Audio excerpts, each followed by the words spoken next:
ఇక్కడికి వచ్చిన హిందూ బంధువులకి, సనాతన ధర్మ రక్షకులకి ముందుగా జై శ్రీరామ్.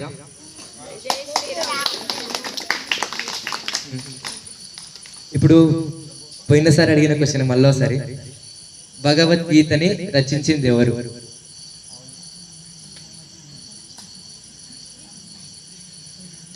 అప్పుడంటే తింటుండ్రి, మాట్లాడలేరు, ఇప్పుడు తింటలేరుగా. ఓకే, భగవద్గీతని రచించింది ఎవరు? కృష్ణ పరమాత్మ రచించలేదు. కృష్ణుడు అర్జునునితోటి చెప్పిండు. ఎక్కడ? యుద్ధరంగం. ఎక్కడ? కురుక్షేత్ర యుద్ధంలో కృష్ణుడు యుద్ధం చేసే టైంలో, ఏమైతే స్టార్ట్ అయ్యే టైంలో ఆపోజిట్ అదే వారైతుంటది యుద్ధం ఇద్దరికి మధ్యలో. ఆపోజిట్ టీంలో మొత్తం ఎవరు ఉంటారు అంటే అర్జునునికి సంబంధించిన బంధువులు, తాతలు, మేనమామలు వాళ్ళే ఉంటారు. అర్జునుడు ఏమంటాడు, నేను యుద్ధం చేయను, వాళ్ళంతా నా బంధువులే ఉన్నారు, నేను యుద్ధం చేయను అన్న సందర్భంలో కృష్ణుడు అర్జునునికి ఈ బంధాలు, బాంధవ్యాలు ఇవన్నీ నువ్వు పుట్టి చనిపోయినంత వరకే, తర్వాత ఏమీ రాదు, నువ్వు చేసుకున్న మంచి పనులు, పుణ్యం అవి మాత్రమే వస్తాయి. అతను ఉన్నది నీ బంధువులు, వాళ్ళే అంటున్నారు కదా, మరి వాళ్ళు ఎందుకు నీ ఎదుటుండ్రు, నిన్నెందుకు చంపాలనుకుంటుండ్రు, ఇదంతా కాదు అది అని అప్పుడు కృష్ణ పరమాత్మ అర్జునుడితో చెప్తాడు. ఆ భగవద్గీతని మొత్తం ఎవరు? వ్యాస భగవానుడు విఘ్నేశ్వరుని చేత రచించబడతాన్నట్టు ఇది భగవద్గీత. ఓకే, ఒక చిన్న విషయం ఏమైందంటే, ఎవరితో భగవద్గీత లేదు, నేను భగవద్గీత ఉంది అందరు చదువుతుండ్రేమో అన్న ఎక్స్పెక్ట్ తోటి ఒక 3 పాయింట్లు నేను క్రియేట్ చేసుకుని వచ్చుకున్నా. కానీ ఎవరితో భగవద్గీత లేదు. దయచేసి అందరూ భగవద్గీత తెచ్చుకొని చదువుకోవాలని కోరుకుంటున్నా. ఆ 3 పాయింట్లు ఏంటివి అంటే, ఒకటి, ఫస్ట్ భగవద్గీతను మనం ఏడబెడతాం చెప్పండి, దేవుని కాడ. ఆ భగవద్గీతను మనకి ఇచ్చింది ఎవరు? దేవుడు ఇచ్చింది, మళ్ళీ మన దేవునికే ఇస్తాం లాభం. అది ఎంత పవిత్రమైన గ్రంథమో అంత పఠించవలసిన గ్రంథము. అంటే అది దేవుడు మన కోసం, మనం జీవితంలో బాగుపడాలని మన కోసం తయారు చేసిన ఒక గ్రంథం అనుకోవచ్చు. ఆ గ్రంథాన్ని మనం దేవునికి ప్రసాదం ఇచ్చినట్టు దేవుని పెడితే లాభం లేదు కదా. ఒకటి ఈ పాయింట్. సెకండ్, భగవద్గీతను మాక్సిమం ఎప్పుడు చదువుతాం మనం? ఇప్పుడు ఉదయం అని కాదు, ఏ ఏజ్ లా. ఇప్పుడు ఎందుకులే, జర ఇంకొంచెం ముసలిగానే కదా, ఇంకొంచెం ఎప్పుడన్నా చదవచ్చు అని ముసలిగానే చాలా చేస్తుంటాం కొంతమంది. ఇంతకు భగవద్గీతని మన కృష్ణ పరమాత్మ మనకు ఏ ఉద్దేశంతో అందించినట్టు, వీడు జీవితంలో ఎట్లా బాగుపడాలి, ఎట్లా బతకాలి అనే ఉద్దేశంతో ఆ భగవద్గీతను మనకు అందించినప్పుడు మనం జీవితం ఎప్పుడైతే చాలా అవుతుందో, చిన్న పిల్లలకు మనం నేర్పాలి. అంటే చిన్న ఉన్నప్పటి నుంచే భగవద్గీత పారాయణం చేయడం చాలా చేయాలి. ఇది ఒక సెకండ్ పాయింట్. థర్డ్ పాయింట్ ఏంటిది? ఇది పూరా దరిద్రమైన పని. ఏంది అంటే, చచ్చిపోతారు తెలుసా, ఎవరైనా చనిపోతారు. చనిపోయినప్పుడు ఆ రోజు రాత్రి భగవద్గీతని పారాయణం చేస్తారు. అంటే ఏదో చేస్తారు కదా, క్యాసెట్ పెడతారు కదా. బతికిన వాళ్ళు మొత్తం ఏదేదో పనులు అంతా తులో పనులు, లంగ పనులు వేసి చచ్చిపోయినాక భగవద్గీత ఏంటేం లాభం? అది జీవితంలో ఎలా బతకాలనే దానికోసం కృష్ణ పరమాత్మ మనకు అందించింది అన్నట్టు.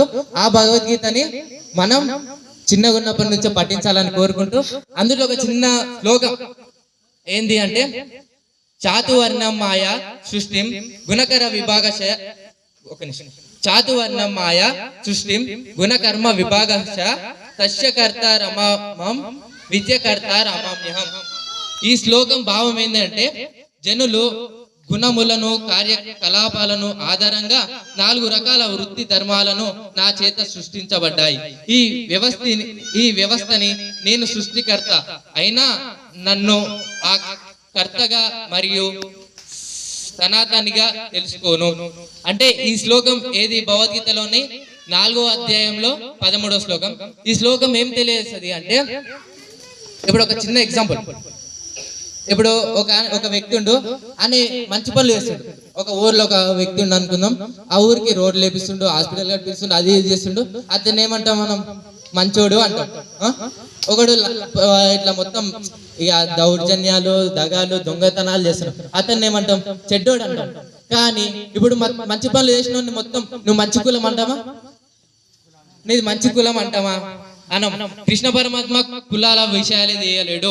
కులాలు అనేటివి మధ్యలో వచ్చినాయి. మధ్యలో మొఘళ్ళు ఎవరు బ్రిటిషర్స్ వచ్చినప్పుడు ఈ హిందువులు మన దేశంలో అదే భారతదేశంలో హిందువులు చాలా ఎక్కువ ఉన్నారు. ఈ హిందువులను ఎట్లయినా అంటే మొత్తం తగ్గించాలి అంటే ఏం చేయాలి, మొత్తం విభజించాలి. విభజించు పాలించు అనే ఒక రూల్ తెచ్చేసిండు. విభజించడం పాలించడం అంటే వీళ్ళంతా యూనిటీగా ఐకమత్యంతో ఉన్నారు అంటే వీళ్ళని మనం ఏం చేయలేము. వీళ్ళని ఎక్కడ తిరిగి విడగొట్టాలి. ఎట్లా విడగొట్టాలి? కులాలు అనే పేరుతోటి విడగొట్టాలి. నువ్వు సాగలోని మంగళోని ఆదివాని ఇట్లా అని కులాల పేరుతోటి విడగొడుతున్నాం. ఈ విభజించు పాలించనే రూల్ వల్ల కులాలు అనేవి వెళ్ళినాయి. అంతకుముందు కులాలు అవన్నీ లేవు. ఓడి చేసే పని ప్రకారం అంటే ఇప్పుడు నువ్వు టీచర్ ఉన్నావు, నువ్వు టీచర్ కులం అవుతుందా? కాదు కదా. నువ్వు ఆ కృష్ణ పరమాత్మ ఏం చెప్తుండు, జనులు చేసే కర్మలను బట్టి అంటే వాళ్ళు చేసే పనులను బట్టి వారి వృత్తి ఉంటుంది. అంటే ఇట్లా కుండలు తయారు చేస్తాడు. ఓన్లీ కుమ్మరుడు అయిపోయి ఉంది కుమ్మరి కులం కాదు. అసలు ఏంది అంటే కుండలు తయారు చేసినందుకు వాళ్ళకు ఒక పేరు కుమ్మరి అని, అంతే. అది వాళ్ళ కులం కాదు. ఈ కులం అనేది ఏంది మధ్యలో వచ్చింది. ఎందుకు? మనట్లను ఎక్కడ తిరిగి నాశనం చేయడానికి బ్రిటిషర్స్ ముఘలలో వచ్చి ఈ కులాన్ని విభజించి పాలించాలి అన్నట్టు ఐకమత్యంగా ఉండకూడదని ఈ రూల్స్ అన్ని మధ్యలో తెచ్చిండ్రు. ఉండొచ్చు ఎప్పుడు అంతకు ముందు కూడా అంటరానిగా ఉండకపోవచ్చు, మ్యాక్సిమం ఉండొచ్చు. ఏంది కృష్ణ పరమాత్మ ఏమంటాడు, ఈ భూమి పైన మనకి ఎంత స్వేచ్ఛ ఉందో మనం బతకడానికి ప్రతి జీవికి కూడా అంతే స్వేచ్ఛ ఉంది. ఏ జీవిని హింసించరాదు. అహింసా పరమో ధర్మ అని ఒకటి ఉంది. కాబట్టి ఏంది, దేవస్థానం గుళ్ళో ఉన్నప్పుడు తినకూడదు. ఎక్కువ అప్పట్లో ఏంది తినడానికి పండ్లు ఈ జంతువులు ఇవే ఉన్నాయి. జంతువులు తినొచ్చిన వాళ్ళని లోపలికి రానివ్వాలి. అట్లే అంతే తప్ప ఈ కులాలు మతాలు అన్నిటివి లేవు. ఇదొకటి. ఇంకొక చిన్న విషయం ఏంటంటే ఇక్కడ వీళ్ళందరినీ చూసి చాలా సంతోషం అవుతుంది. ఎందుకు అంటే పెద్ద వాళ్ళకన్నా చిన్నపిల్లలు ఎక్కువ ఉన్నారు. రేపటి సమాజానికి మనకు కావాల్సినది ఈ యూత్ కానీ ఈ అంటే ఏజ్ అయిపోయిన వాళ్ళతోటి ఏంది, వాళ్ళు పెద్ద మనుషులు ఓకే, వాళ్ళు వచ్చే జనరేషన్కి ఏదో చెప్పగలుగుతారు. కానీ మనం ఆచరించాలి అంటే చిన్నగా ఉన్నప్పటి నుంచి ఆచరించాలి. మనం ప్రతి ఒక్కరు తన పిల్లల్ని వీడికి ప్రతి శనివారం తోలుగరావాలని కోరుకుంటున్నా. చిన్నగా ఉన్నప్పటి నుంచి వారి లోపల మన సనాతన ధర్మాన్ని ఎలా కాపాడాలి, ఎలా నశిస్తుంది, మన సనాతన ధర్మం మనకి ఏమని బోధిస్తుంది అదంతా చెప్పాలని కోరుకుంటున్నా. మనకు భక్తి ఎంత ముఖ్యమో పౌరుషం, ధైర్యం, వీరత్వం అంత ముఖ్యం. మన చిన్నపిల్లల్ని చిన్నప్పటి నుంచే ఛత్రపతి శివాజీ మహారాజ్, శంభాజీ మహారాజ్ వీళ్ళలాగా, రాణి రుద్రమదేవి వీళ్ళలాగా పౌరుషంగా మన ధర్మానికి ఎవరన్నా వ్యతిరేకంగా వచ్చినప్పుడు వాళ్ళని అరికట్టడానికి, వాళ్ళతో ఎదుర్కోవడానికి మంచిగా తయారు చేయాలని కోరుకుంటున్నా. భక్తి అంటే ఎప్పుడు దేవుని కాడ నుండి దేవుని కాడ ఉన్నట్టే భక్తుని అనే మాట ఒకటి పక్కకెట్టండి. భక్తి అంటే ఏంటి? అసలు భక్తి అంటే ఏంది? ఇప్పుడు భక్త కన్నప్ప ఉంటాడు కదా, అతని పేరు ముందర వచ్చింది కన్నప్ప ముందర ఏంది భక్త కన్నప్ప అని. ఇప్పుడు భక్త కన్నప్ప ఉండగా ఆ వాయులింగం ఉంటది కదా శ్రీకాళహస్తిలా, ఆ వాయులింగంకి ఫస్ట్ భక్త కన్నప్ప ఏం ఆహారం ఇచ్చిండు?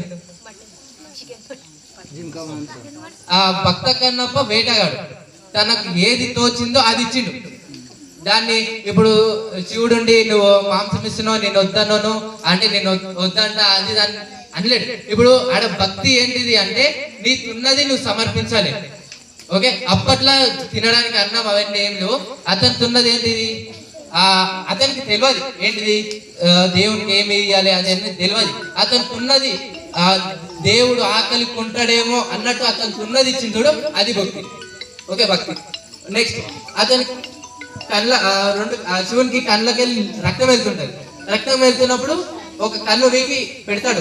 ఒక కళ్ళకి రక్తం వెళ్ళినప్పుడు ఇంకో కళ్ళకి రక్తం వెళ్తాడు. ఇంకో కళ్ళకి రక్తం వెళ్ళినప్పుడు ఈ కన్ను వీక్తే ఏడబెట్టలో తెలియదని కాళ్ళు బొట్టనేతోటి శివుని లింగం పైన ఆ కన్ను ఏడుంటుందో ఆ ప్లేస్ ని తెలుసుకోవడానికి పెడతాడు. తెలుసుగా? ఇప్పుడు శివలింగం ఉంది, శివలింగం పైన కాలు పెట్టిండు ఓడెట్లా భక్తుడు అవుతాడు అనేది కాదు. ఆడ కండిషన్ ఏంది? ఆ శివునికి అర్పించుకుంటున్న ఆ మనసులో వస్తున్న తత్వం ఉంటుంది చూసిన, అది భక్తి. మనం ఎంత వచ్చి ఈడ చెప్పినా కాదు, అది భక్తికి మార్గం. కానీ భక్తి అనేది మన మనసులో మనం ఎంత ఇచ్చినాం అన్నది కాదు, ఎట్లా ఏ రకంగా ఇచ్చినాం అనేది భక్తి. ధన్యవాదాలు ఈ చిన్న అవకాశం.